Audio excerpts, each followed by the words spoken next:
Hello everybody and welcome to That's Football. Jurgen Klopp, is it time to go? And I'm not talking about Klopp. I'm talking about his right back, Trent Alexander Arnold. I'm talking about other players in that team. I heard Jamie Carragher last night saying that Liverpool need to look at a new right back. We're going to start off with Trent, but the bigger picture is that Liverpool side ain't winning a trophy this year. They're getting a cup. They're getting the 7-0 cup, but what a trophy. They're not getting a trophy this season.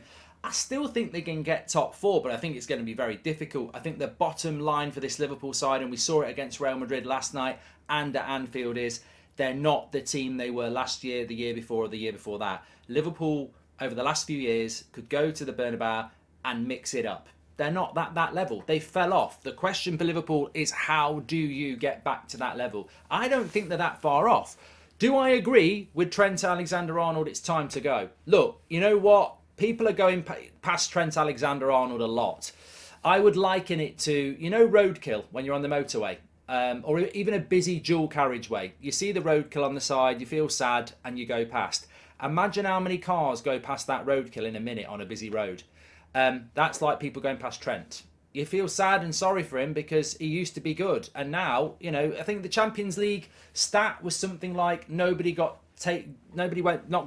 skinned basically more than Trent Alexander-Arnold in the Champions League. If they're looking to buy a right back, they could, one improvement would probably be Casper the Friendly Ghost, because he'd probably be more effective even though people would run through him like he's not there. Trent is a real problem for Liverpool, and it's about risk and reward. There's a huge risk. He's going to cost you goals, but the reward is what he can do going forward. Now, he's not done it enough this season, and I think it's always easy to pick a scapegoat, isn't it? I mean, it's almost like people have figured out that water rehydrates you this season with Trent. Oh, look, water. If you're feeling thirsty or you want to rehydrate yourself, drink some water. Like, we haven't known that for ages. We've always known that Trent Alexander-Arnold defensively is suspect. Very, very suspect.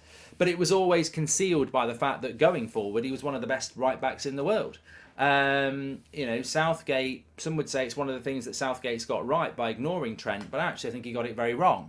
I just think it's like a broken clock is always going to be right twice a day. And I think Southgate with Trent was right when you get these circumstances, but he's been wrong for the last 3 years because Trent Alexander-Arnold has been the best attacking right back in English football for about the last 3 or 4 years. Never really got picked by England. Now, you wait long enough, he doesn't have such a good season going forward. Defensively, he gets exposed like he always does. Oh, he's crap. He's not crap. I think there's a big issue for Klopp with Trent, but ultimately, I think that, look, he's fell off this season. So have a lot of players. Why is that? That's for Liverpool and Jurgen Klopp to figure out. Does he need a new right back? I think he does. But what do you do with Trent Alexander-Arnold? Because maybe this season is a blip. Maybe next season he's going to be like he has been for the last few. High energy, attacking right back that delivers goals and assists, every game. He's not done that this season. So I think it's, almost flip-flop and scapegoating to say that Liverpool need to sell Trent Alexander-Arnold, because when he's on it, as we've seen, he's pretty much unstoppable. But defensively, he's never been there. And I think, maybe you buy a new right back, maybe you buy a right back to compete with him, but ultimately, does that solve the problem? You either stick with him or you don't. And if you're going to stick with him, you need to figure out a way, because you are getting... teams target that side of the pitch, let's be honest. I know Vinicius Junior is a very, very good player, but so many players get a shot off. If I've got a fullback and I'm a coach, I'd be terrified at the amount of times that winger, when they're up against Trent, either gets a shot off or puts a cross in. Like, he doesn't stop it enough. It's such a weakness. Personally, are you at a point where you try him at right midfield? I mean, he ain't Mo Salah, so I don't think you are at that point. Are you at a point where you can improve him defensively? I just don't think some people are improvable. But is it time to go? It might be. Maybe it is time to cash in. I think he's a really good player, but maybe it's time to go. Maybe it is time to go. Maybe it's time to cash in and go for a right back that is good going forward, but is defensively. I mean, look, Reece James, you're not going to get him from Chelsea, but if you've got someone like that, you're not going to concede as many, and you're still going to get something going forward. The modern fullback has got to be able to defend, and Trent Alexander Arnold can't. So do you move him into the midfield? Well, you don't move him centrally because he can't defend, so you've got to put him on the right wing. Well, that's where Mo Salah is. He's nowhere near as good as Mo Salah. So I think there's two options for Liverpool. You either sell him or you stick with him. But you're not going to move him.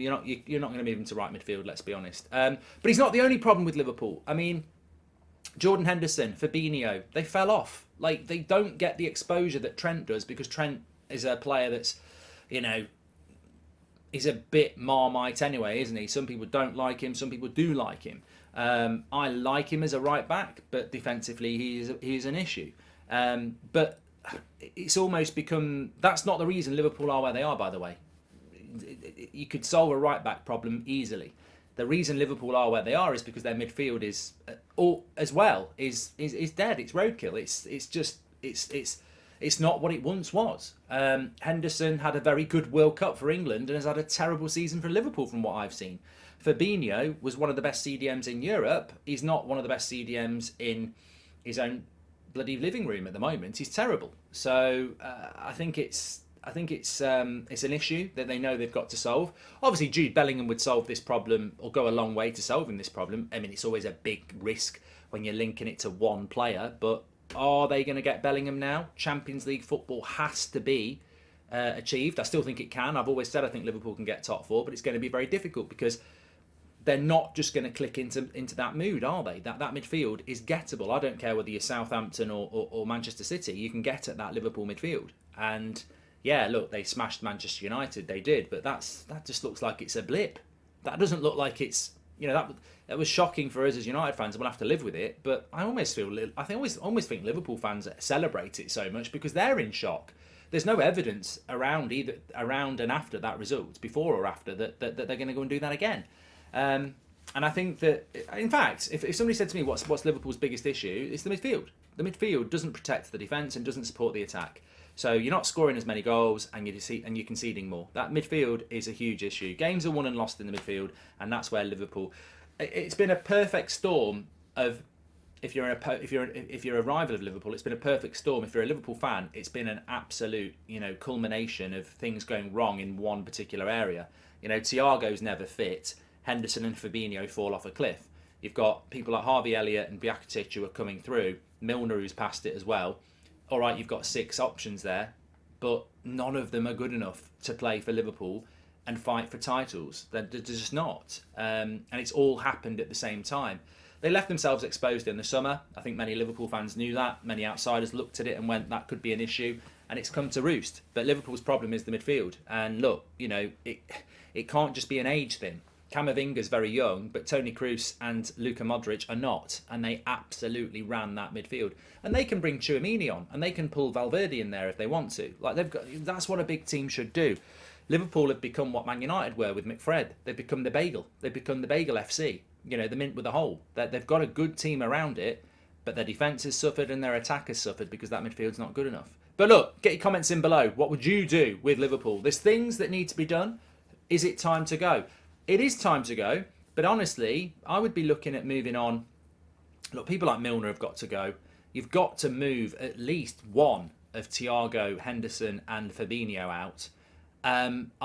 Look, realistically, if I was Liverpool and I could find the money, I'd be looking to sign Barella and Bellingham. I'd be looking to sign De Jong and Bellingham. I'd be looking to sign Caicedo and Bellingham. I mean, they might not even get Bellingham, but I think they need to buy 2. I wouldn't worry about anything else. 2. I wouldn't even worry about Trent this summer. I actually think if you solved your midfield, it would allow Trent to get further up the pitch. The problem with Liverpool's fullbacks this season, in a sentence, is they're defending too deep because their midfield isn't pushing them up the pitch. Liverpool used to be a team that spent 90% of their time in the opposition's half, which meant Robertson and Trent spent 90% of their time in the attacking half, which meant, you got the best out of Trent. This season, the midfield can't get them up the pitch. So they're spending a lot more time defending. So basically, Trent's a good player if you're an attacking side. He's not a good player if you're a defensive side. I wouldn't solve the Trent problem yet. I'd solve the midfield problem and get them further up the pitch, but we'll have to wait and see. Get your comments in below, smash a like on the video, and make sure you subscribe.